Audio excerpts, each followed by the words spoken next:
Yes. Wow. Great stuff. I always say that after every interview, I'm richer in knowing my fellow professionals. And thank you very much for such a beautiful way of presenting the earlier years of your life. They are very precious, and we always easily forget about that. And I'm very, very interested to know, now you are at Technicon, Cape Peninsula Technical. They used to call it Pentec. Now it's no longer Pentec, it's CPIT. Right? What is it? CPUT? It's now CPUT. Yes. But I hear a lot of people, the baby boomers keep on saying Pentec and Pentec, including myself. Yeah. Yeah, because remember, Pentec merged with Cape Tech. Yes, then it became Cape Peninsula. It became the Cape Peninsula University of Technology. Yeah. I'm also very keen to know, where is the child? Was it a daughter or a son, the first child that you had in high school? My son. It's a son. Is it the one that was popping in now? Not this one. No. That's my helper. She was trying to bring me food. Oh, okay, wonderful. Yes. I forgot to tell her I'm in an interview. Yes. My son is in Cape Town. He is a hustler, Cape Town. He studied construction management. Oh, yes. He's self-employed. He's self-employed and hustling all the way. Now, I'm very interested to know, as you are progressing, and this is also a very important point I want us to highlight, that, natural things that happen to us should never ever be the excuse for not achieving greatness. And I always, when I find an example like yours, I really want to drive it home to say that the society needs to understand this. It's really your own decision, is in the mind, and you actually demonstrated that you are a woman. At some stage you are going to be a mother. If it happens early, it is not an excuse to progress. Now, let's talk about that a little bit. How did you manage that, and how did you really not allow that to be on your way?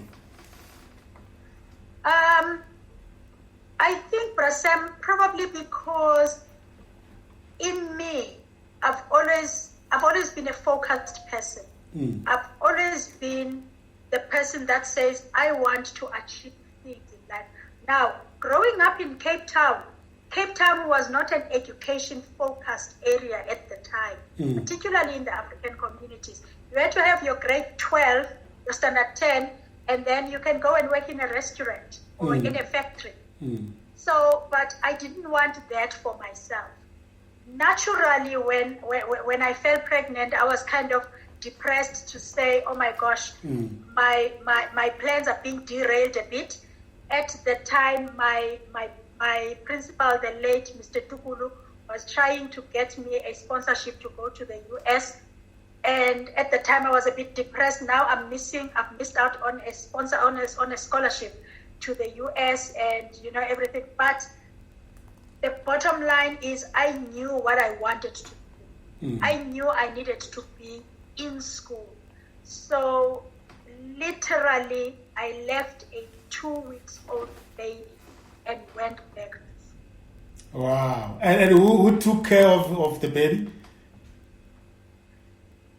There was an old lady who I was kind of indebted to, because I was a school child, and my father was very strict, so I had to come back and look after this child.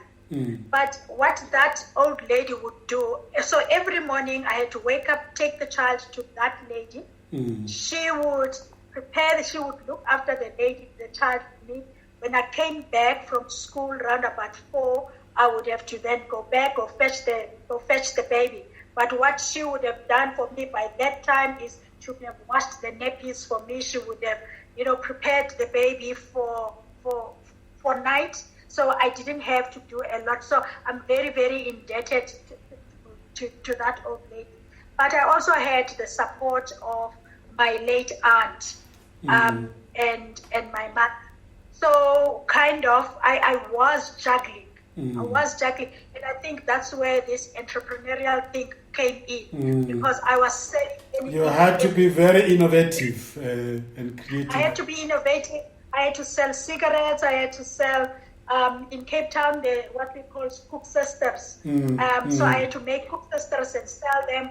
At a certain stage, I had to work at people's kitchens over the weekend as a domestic worker, because I didn't want to have to ask. I was very scared of my father, so I couldn't say to him, I need baby food, I need this. So I needed to have a bit of money. So for me, that became more like a push factor for me to succeed, because now all of a sudden I realized I'm not thinking about myself, I'm thinking about myself and someone else. So that has always been. So you learned to be independent, not just mentally, but even materially and otherwise. Even materially. So I needed. That is why I said then. That's when the law qualification went by the wayside, and because I needed to earn, I needed to earn money. Yes. As I was studying, but I knew that I didn't want to be like Cape Town girls and go and work in a factory or in a restaurant. What is the name of that lady that looked after your baby? Oh my gosh, I'm so embarrassed because I can never remember her. I can never remember. And she was so for her it was a piece job. For her, yes, for her it was a piece job. She was really doing my aunt a favor because she was old. She was quite old, but still very strong. So my aunt said, please look after this child. Wow. This child is very brilliant. She needs to be back at school. Of course, my father wanted me to feel that I had, I had AIDS, so I had to not go to school. So, yeah. Yeah, often parents, because they love us so much, they often react that way. It's not hatred. It's just a disappointment. But it's a disappointment. But also it was something that said you need to learn never to repeat this. And I've never repeated it because I worked very hard at being a mother and a child at the same time. And it helped me, but it also made me the person that I am. That there are consequences. So I learned at a very age that there are consequences, and you can make a mistake, you will be forgiven, but it doesn't mean you that must learn from them. You must learn from that, and I learned from that. I learned from that experience.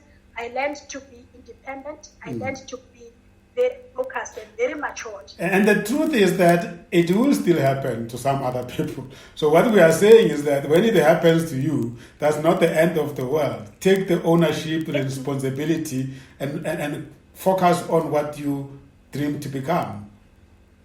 Focus on what you dream to become, but the most importantly, do not repeat the mistake.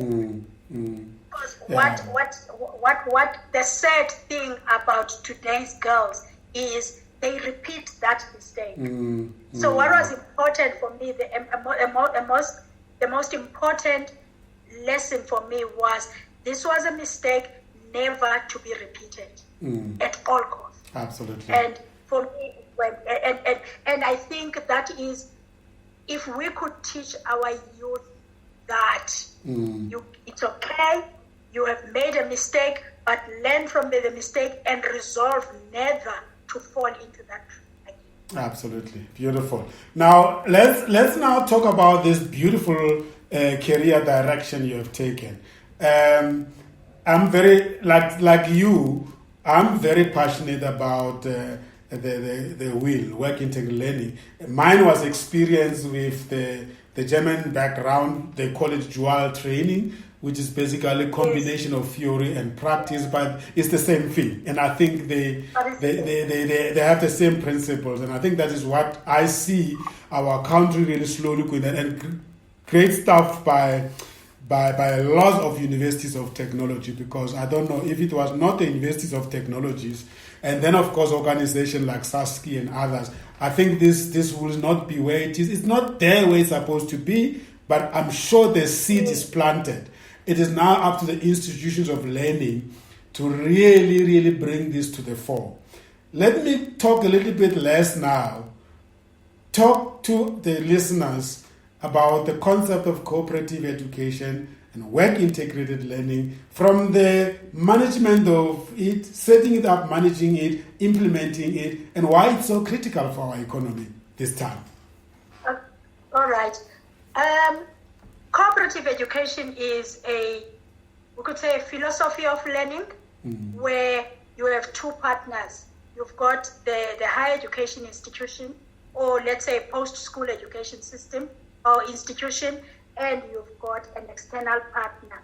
The critical thing why you have to have these two partners is that you're developing a student for the world of work, and you can therefore not sit in a corner and develop a product for a particular target market without keeping touch with that target market. So at the end of the day, the students that we are developing them for the world of work. That is why it's important then to have that partnership with the world of work. So in cooperative education, that's basically what happens. Industry plays a very crucial role in the curriculum that we teach our students, but it also provides our students with an understanding of the world of work even before they qualify, which helps them to enter the job market with some kind of work experience. Now, of course, cooperative education is kind of, you could say, it is kind of the bigger element. Under it, there are things like your work-integrated learning, which now speaks to what happens in the qualification itself. The students learn, let's say it's an engineering student, they learn the engineering concepts, but then they have to be in industry to go and integrate what they have learned with the work environment. So at MUT, we speak about the concept of learning by doing, and we've adopted it as our ethos. So all our students have got to experience learning by doing at a certain level. So that is the element of cooperative education, work-integrated learning. It is crucial for our students, particularly at this time, at this stage, where there are no jobs, and the country is in turmoil in terms of the economy. So our students, it is critical for them to learn to adapt into the world of work even before they finish their qualification. It helps for us as universities of technology. One of the things that industry likes with our students is that we give them a graduate that has had some kind of experience in the world of work. So they've kind of experienced the world of work, they understand it. So by the time they enter the world of work as graduates, they pretty much comfortable in that space because they have been there. And I think that's the most important element in this program. It's got the potential to develop the young person to such an extent that by the time they get a qualification, they can actually hit the ground running. So you purposefully use the world of work. It's bigger than just doing the actual task, but it's about familiarity with the setup of the work environment and the workplace, right? Exactly. So that is what this concept is about. Of course, as the years are progressing, we are learning new ways of what to incorporate into it. Some of us are moving pretty much into also bringing in entrepreneurship as part of the cooperative education space. because naturally we want our students not to sit at home because there are no jobs. My deputy vice chancellor usually says to our graduates, do not look for a job, look for work, because there may be no jobs, but there's plenty of work. Yeah. So find work. Don't look for a job, because if you're looking for a job, you're going to wait for someone to give you a job. But if you're looking for work, you're going to find things to do. And that work, and in doing that work, there may not be any boss to report to, and you may be doing it and reporting to yourself, and that is entrepreneurship. And reporting to yourself, yeah. So cooperative education, one would say, it expands daily. I think later on, I'll speak to you about how COVID has propelled us into another direction. But you also wanted me to talk about how we establish the establishment and the implementation thereof. Yes. Mostly, it's well established in the universities of technology, because we've got that technicon background where cooperative education was always a strong part thereof. And within a university, you would have an office that is purposefully established to help the students with entering the world of work. So our work focuses on building relationships with industry. It focuses on preparing our students for that transition. And it also talks to us, working hand in hand with industry. So if, for an example, ESCOM was looking for a student, I can give them the CVs, I can help them in their selection process. I give them facilities on campus so that they can interview the students there. So you literally work with the partner, hand in hand, until the student has been selected. But our relationship with industry also extends beyond that. It goes into the classroom. We develop what we call industry advisory boards. So our industry partners actually have an input into what actually do you teach the students.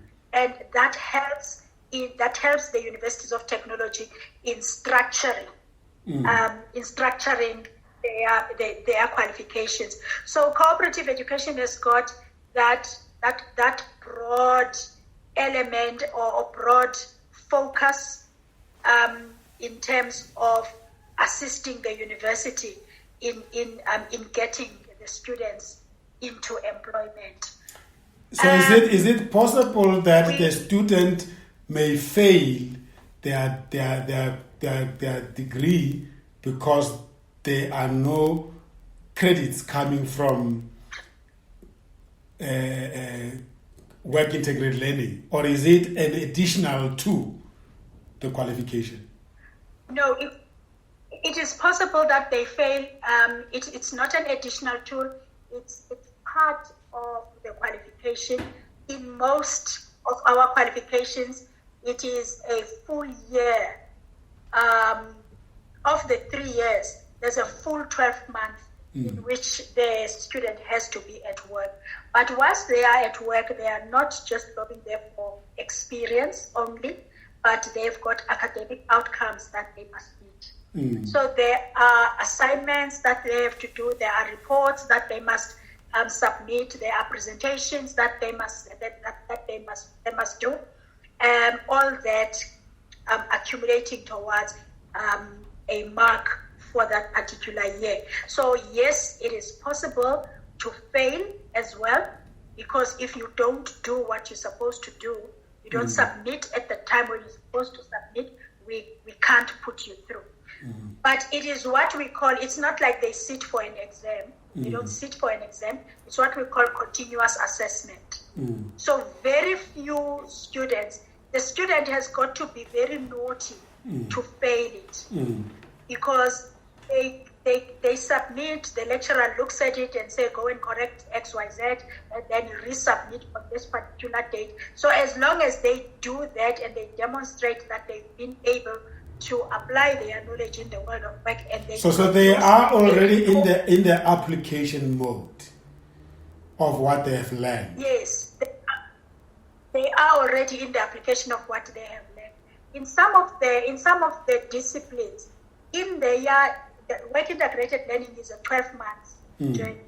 In the first 6 months, they're still just grappling with the space and learning hand tools, how to use my hand and to handle the tools. But in the second period, they actually work with real projects from the company.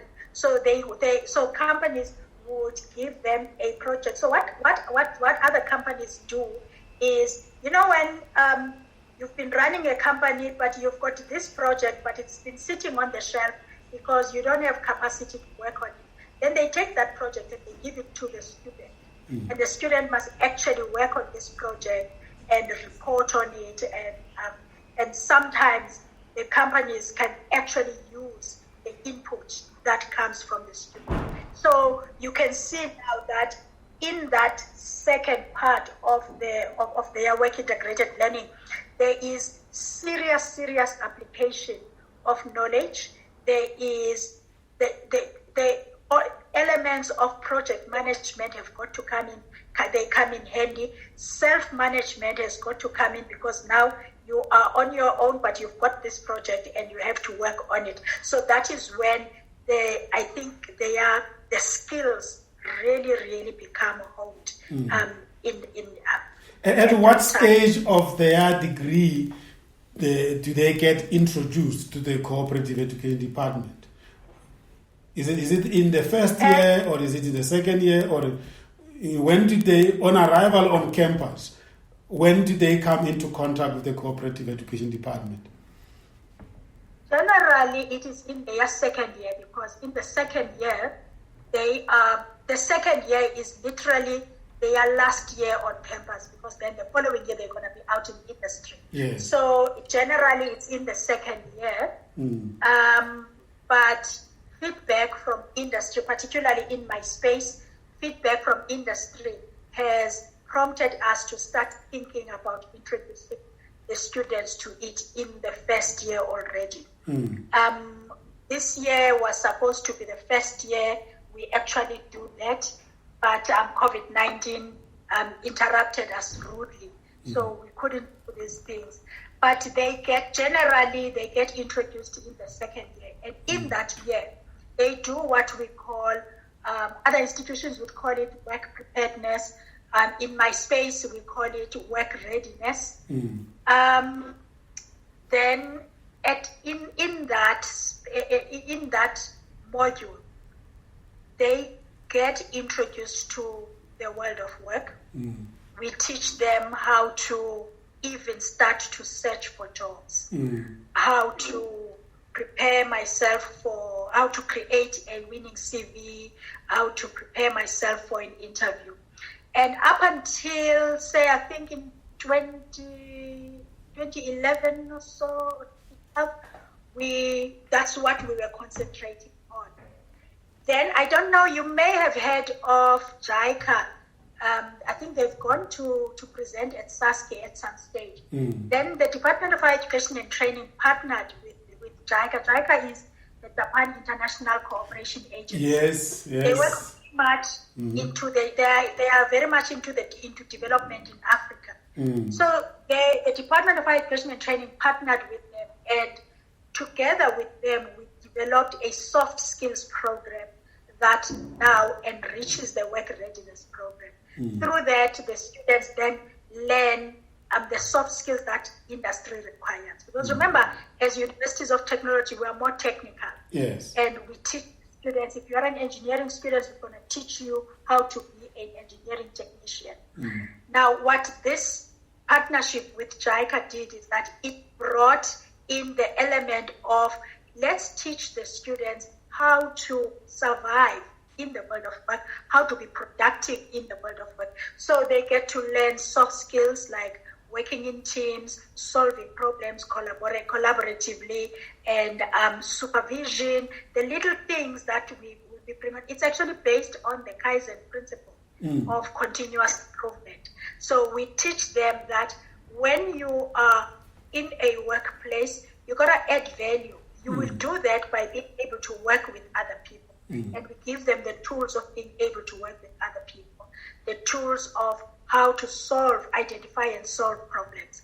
So all that now happens in the second year before the student now goes out. And what we have then heard from industry is that they're beginning to see a different breed of a student that we now industry, because now these people they come in, they've worked on a simulated work environment, so we actually get them to simulate the workplace, and they assume it's a very well organized transition, and I guess it will be very unfortunate for any student who is in an institution that offers this and they don't participate in it, because then you are just really asking for trouble. It would be unfortunate for that type of student.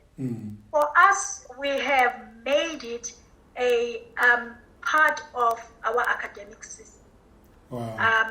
So for us, no student is supposed to exit MUT without having gone through this program. That's the level of confidence that we have in it.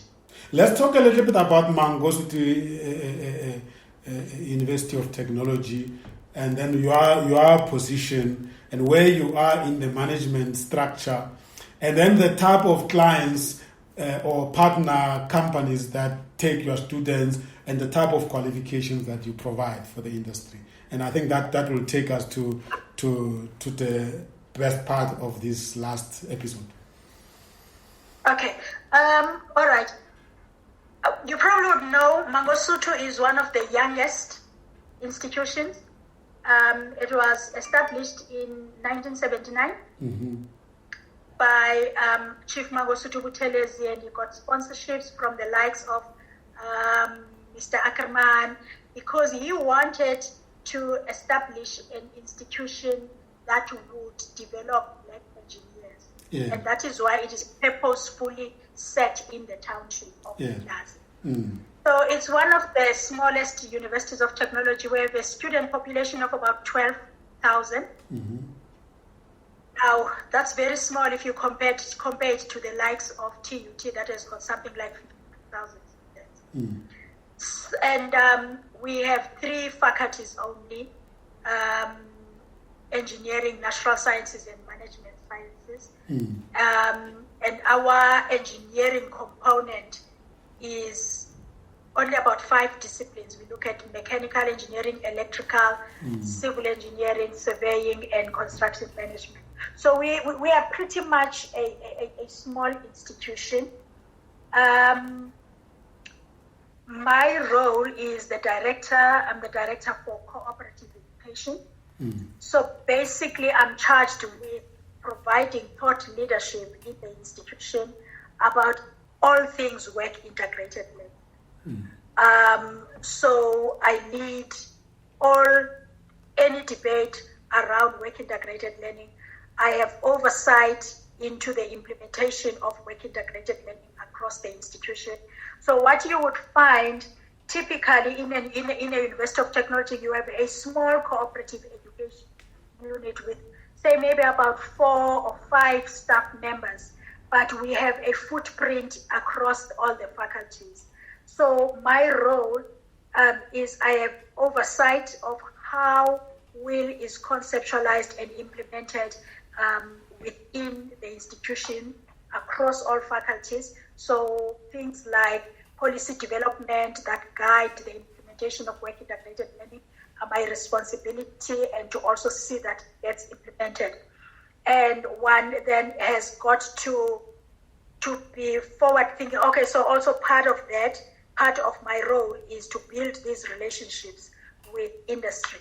So we build relationships with all kinds of industry, ranging from your largest employers to your one-man shows in construction. That's because we have to find placement opportunities for our students wherever we can. So we build these relationships, and these partners then become real partners in our delivery of our qualifications. As I mentioned earlier on, they become part of our advisory boards, but they also are part of what I have named, I've coined the work integrated learning imbizos. And in these imbizos, we talk specifically about the soft skills. I give them a space where they can talk to me about how they are experiencing our students outside of the technical experience. So you can see that they are fully our partners because they have got input into the technical aspect as well as into the soft skills development of our students. So it's my responsibility, therefore, to build these relationships, and obviously stakeholder engagement becomes a critical element in my day-to-day work. Building and sustaining these relationships, and literally having to keep these people happy, and also managing the manner in which our students are working with them and the manner in which the lecturers work with them. For an example, we cannot have a situation where students go to company X and nobody visits the student for the whole year. That talks to the relationship I have built with that company, and as a result, I then need to step in very harshly to say, Mr. or Dr. So-and-so, company X has phoned me and they said they have not seen us. What is happening? We need someone to go there. So I've got that type of work. I don't know what so else. There are so many terminologies out in the industry that confuse a lot of people out there, and that even actually disadvantage the students. I mean, and this is typical of South Africa, because everything that goes, we adopt, we try to implement. If it doesn't work, we adopt something. It doesn't work, we adopt something. And I think it needs serious clarification. You have apprenticeship, you have got internship, you have got, what do they call it? Those who are doing practicums, and then you have got youth development services, and then you have got CETAS programs happening. So how do you... You've got your learnerships as well. Yeah, you have got learnerships. Where do we start? I mean, as a partner of the world of work, how do we make sure that people understand when we say will? How do we make sure that they don't confuse it with these many other things? It must be sometimes, I'm sure the poor employers sometimes, who are not like you and me, who are in the humanities, in the people development space, work very closely with this topic. We know exactly what we are talking about. The lingo is very full of jargons. And that is unfortunate, Sam. You still even have people that still use the old term of in-service training. Yes. That's because there are so many of these terminologies, and I've got to be upfront with you to say, even amongst ourselves, we don't get to a space where we have consensus of what are we talking about. What do we call this element? What do we call this animal? Is it work integrated learning? Is it work-based learning? There's so many of these terminologies. Personally, I have taken the stance to say, at the end of it all, this is a program where there's the academic side and there's the learning in the workplace.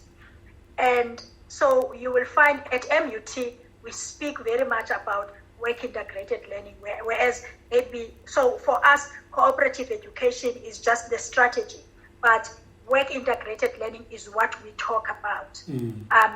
That's your program. So yeah, that is our program. For the employer to understand this, I think it becomes the responsibility of us as practitioners to educate the employer. Because all the employer wants, remember, the employer has also got the skills development imperatives that they want to deliver to.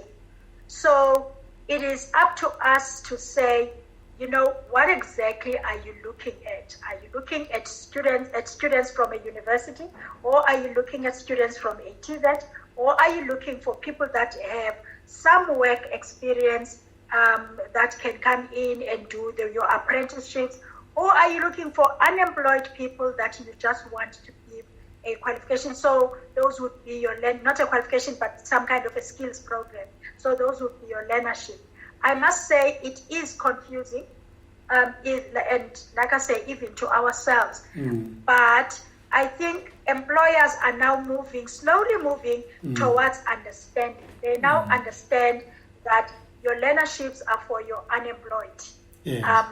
Your unemployed people that are unemployed and not necessarily in higher education. Whereas work integrated learning, you have got to have that partnership with the university. So it's an extension it's an extension of an academic program. It's an extension of an academic program. And you don't get involved in it. You don't get involved in it as an employer because you are looking for employees. You get involved in it because you make your workplace a learning place. Because you work, Minister Blake Nzimande always makes the statement that we need to turn a workplace into a training space. Turn every workspace into a training space. So when you go into work integrated learning, it should be with that mindset. Of course, because these are students at a particular level of development, they will contribute to the productivity in the workplace. But you can't tap on them if you have not really contributed to their journey of qualifying. You can, but I think it's mischievous of companies to stay outside it. And when people have done their work at company A and they've qualified, now you want to employ them.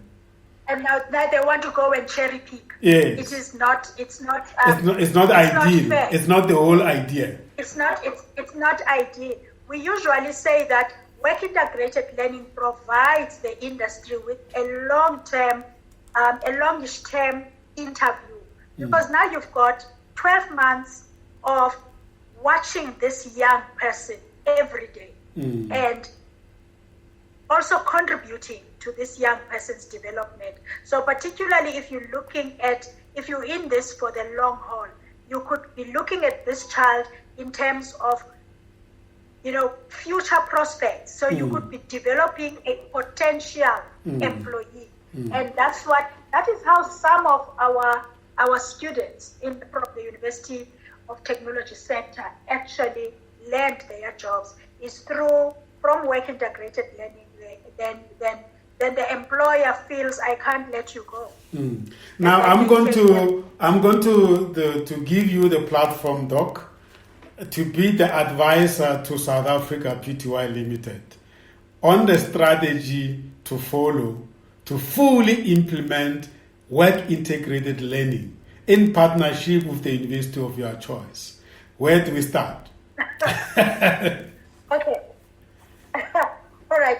Where we start, I think we need to start with the entity understanding their direction.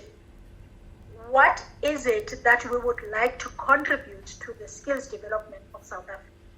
So if we want to ensure that in building the South African economy, we've got to use the skills development strategy of the country to develop the youth that's where it all starts. Because if you don't have that, and you're only responding to me knocking to say, can you partner with me? You're going to say, okay, it's extra hands. So you've got to be able to, as a company, it's got to be the focus of the company to say, we want to contribute to the development of the youth through the skills development strategy, and we will do this by bringing in youngsters and developing these people. So you've crafted that.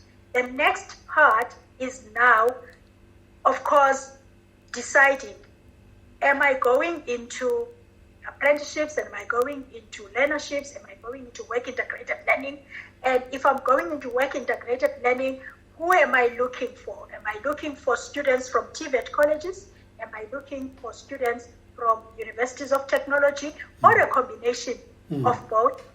The next step is building the partnership.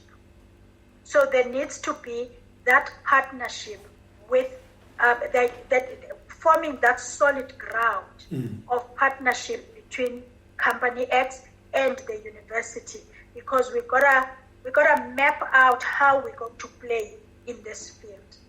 And if you've got that partnership, you know you've got a commitment. You're not going to say, if the current HR person has left, we're going to say, no, we're no longer into that. It was that person's baby. It is the company's strategy. So another HR person that comes in knows that they must continue that partnership with University X to take in these students. Another critical element is to secure a mentorship base for these students in the world of work. Many work supervisors are in this space because they are passionate about it, but not because they are trained mentors and coaches. So you've got to, as a company, you've also got to have that space where you train these people to be coaches and mentors, because they are going to be molding a young mind. This child is going to come in here very, very raw. They're going to make mistakes, but you can't, in reprimanding them, you can't break them. You've got to reprimand to build, and that requires an understanding on the part of the mentor that I need to be a parent to this child. And some of them would be seeing the world of work for the first time in their lives. I deal with students from deep rural areas.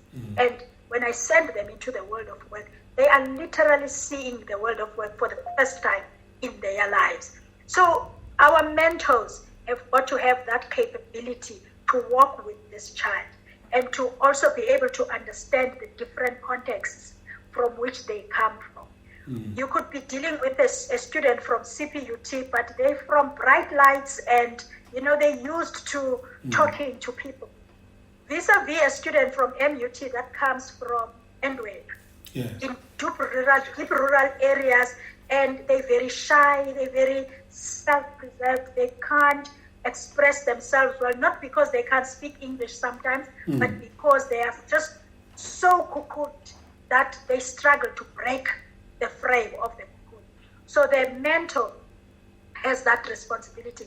And I think that a company that wants to venture into this has got to have that in place as well. The other thing that they, unfortunately, they have begun to neglect as employers is budgeting for this program. They no longer are budgeting for this program. That's because we now go out and look for funds from SITAs. So when I approach Cometa, I say, please take on a student. You won't need to pay the student. I'll manage the payroll. I need you to just give the student the experience and the mentorship. That is good, but the downside of it is that there's no commitment. Companies are no longer now committing funds to this, which is something that is sad because we don't always get the funds ourselves. We've got to hustle throughout the year talking to the different. Will you say that? Will you say that it needs to be coming from the heart of the CEO of the company? It needs to be coming from the heart of the CEO. It needs to be. That person needs to understand. And what we find is that it is companies that have got where the management come from the technical base that understand it. We struggle in companies where people come from the traditional university base because they don't understand. It is not something that they can relate to. Yes, they can't relate. They can't relate to it. So, wow. Yeah, I'm not sure if I've answered your beautiful. I mean, these are really practical steps that one will have to take, because I think you and I know very well this is a lot of work. It is not something that you just hand them over to somebody to take care of them. That's why I agree with you. It needs to be part of the strategy of the organization in terms of talent development. If you are not going to commit to it, don't actually even get started, because you're going to cause more damage. Yeah, and actually, you're talking about talent development. You have companies that actually use it to build their talent pipeline. For an example, one of my strong partners, Umgeni Water, has they call it a young professionals program. So they would take my student for 12 months, take them through a work integrated learning program, and keep them for another 12 months in the young professionals program. And what that does is that it develops this child very, very quickly. And then in that 2 years, they are able to sift to say, look, we're going to take this one as a technician, or maybe we'll release this to this one and stuff like that. So for talent management, it is an excellent opportunity. That is why I'm saying it's got to be in the strategy of that company. Instead of us going out to recruit young graduates through agencies and pay a lot of money, take a student for 12 months and you build your talent from there. Then you don't need to go and recruit for young professionals. I'm sure the HR executives and the CEOs and business people out there are saying, this sounds quite very much an interesting intervention. Believe it or not, there could be people who are hearing about it for the first time. We mustn't make mistakes of believing that everybody else knows what we're talking about, know about this. Now, how did they get hold of your cooperative education department there as potential partner companies, or a student who thought, Mangosuthu, maybe I wouldn't go there. Now they hear that there is a former biomedical technologies who's driving this. That must be the best place. Somebody left Cape Town to come and work at Umlazi at Mangosuthu University of Technology. It must be a cool place. How do they get hold of the institution? What are the general public information, contact details, and the websites addresses? Yeah, the website is www.mut.ac.za, and they can go onto the Cooperative Education webpage. Our details are all there, but otherwise, for employers, I don't mind them emailing me directly at Nofemela.ac.za. Just repeat that slowly. Nofemela at mut.ac.za. Beautiful. And any telephone number that one of your administrators can pick up that is not the private, that is public telephone number? It is 031 907 7443. That is our cooperative education line. Yes. And do you have social media pages? Yes, our Facebook page is MUT Cooperative Education. Yeah, beautiful. We also have a Twitter handle, but it's not too active. I must still get and intend to get that to be active. But it is at Cooperative Education. But we're very active on the Facebook page. We run a Facebook page, and I think we've got a following of close to about 9,000 at this stage. That's where we advertise and we engage our students, and we teach them a lot about job search strategies, etc. And I guess we can safely say that any student that has applied to study at the Mangosuthu University of Technology for 2021 and is already accepted and has got NSFAS along that and other funders, they could actually pop in on campus to say, I'm next year coming, and then walk in and look for the Cooperative Education Department. Is there a place, a building that they must go to when they get to the campus, or is not encouraged? Yes. We are in the new engineering building. Yes. So if they go to the new engineering building, we are on the first floor. So that's where they would find. But the safest way for them, particularly now in the era of COVID-19, is to engage us through our Facebook page, MUT Cooperative Education, because they're likely to get an almost immediate response. Whereas due to COVID-19, some of us are still working from home, so there's very limited activity in the office. Beautiful. We're all working remotely. Yes. And I must say that, of course, if they choose to go to MUT, they're going to a university that takes their life after university very seriously. So our work integrated learning is very vibrant, and we work very hard to ensure that our students do get the work experience that they require. Beautiful. Let's check out. What is your last remarks? It's been exciting to be here. It's a difficult year for us, I think, as universities and everybody. Our academic year has had to be shifted.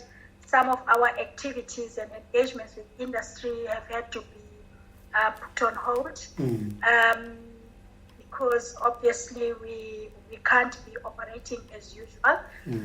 But it's also a time when we are experiencing new ways of doing things. So we're moving, for instance, things like our CV clinics for our students, we're moving them online. So we consult with our students online in terms of helping them develop their CVs. So it's an exciting year if you look at COVID-19 with a positive lens. There are things that we are gaining out of it. But otherwise, it's been very interesting being here and chatting to you. Thank you very much. Thank you very much for lovely insights that you have shared with us. I'm sure the listeners will really find this very useful. And also, I think your own alumni and the current students must be very proud of the way you have articulated and represented the Mangosuthu University of Technology. Yeah, so that was Dr. Fundiswa Nofemela, Director of Cooperative Education at the Mangosuthu University of Technology, located in the KZN Umlazi Township. We're proud of that. You know, they are really the starting point for developing township-based economy, because work-integrated learning these days include entrepreneurship programs. We thank her for great time spent with us, and of course, again, congratulating her for taking her specialization work into the PhD and getting it. So we're talking to an expert in the true sense. Once again, this was Commercial Radio Africa, the mind, the journey, the destiny. Visit our website, www.commercial-goc.com. And of course, you are welcome to become our member of Commerza Friends and Supporters Club, NPO. You can apply online at www.commerzaclub.africa and become either individual or corporate member. Let's build our country, let's build the continent, and let's make a difference in the world. Thank you for tuning in. We look forward to welcoming you at our next show. Goodbye. Thanks. Bye-bye. Bye-bye. Okay.